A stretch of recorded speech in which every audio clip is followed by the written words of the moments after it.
Hello and welcome to EMP Power Sports and Marine in beautiful St. Mary's, Idaho. Today we're back on the Cagiva, also known as a Ducati Panna. So I'm sure most of you already know how to do this, but when you're replacing spark plugs that you're doing here, you're going to want to find your plug, which should be in your owner's manual. The factory plug on most Ducatis is a Champion or equivalent. I run NGKs, so I did the parts number equivalent, which would be a BP R4HS, which is ironically enough what came out of the bike. The plugs are dirty, and then to gap them, the gap should be 0.6 millimeters. So it's kind of an old gapping tool I've had for years, but you put it in here, and then I will flip it over to millimeters, and we will go to 0.6. Very gently, pull it off the tool, 0.6 millimeters. Our plug is now gapped. Then we're going to take some anti-seize, also known as never seize. Should either be gold or silver in color. Put some on the threads. Then I'm kind of anal, I like to be nice and clean. So I'll just rub it onto the threads like this. Get a nice coat all the way around. This will keep it from galling, as you're essentially putting stainless steel into aluminum. And then we'll come over to our bike. I already did one plug, and I always put them in, try to get them in hand tight. Some of the models you can't quite do that. Just kind of fish in there, get it in hand tight. That way you don't run the risk of cross threading.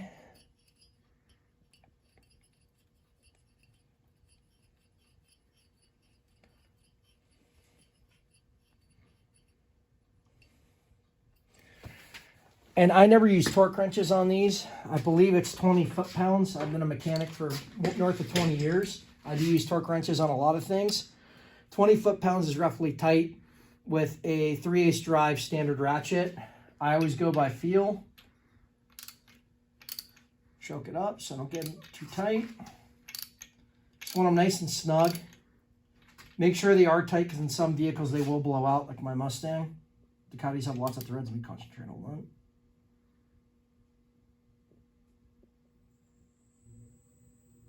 Good. Nice and snug, about 20 foot-pounds.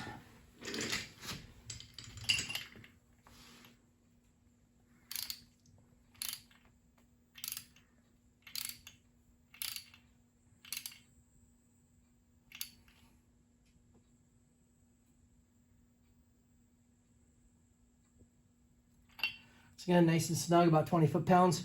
After I start the bike, I'll double check and make sure they're still snug. Pop our caps back on.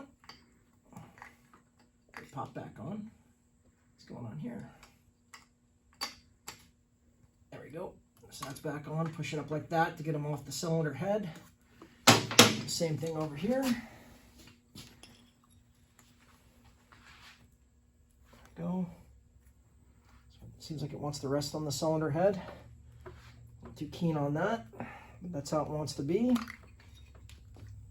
Can't go up like that, so it has to go like that. So those are back on. And that right there is how you check to see what spark plug you need, how you gap your spark plug, and how you install a spark plug without running the risk of galling and having issues down the road. If you found this video to be helpful, please smash the like button, hit the subscribe button. We'll see you next time at EMP.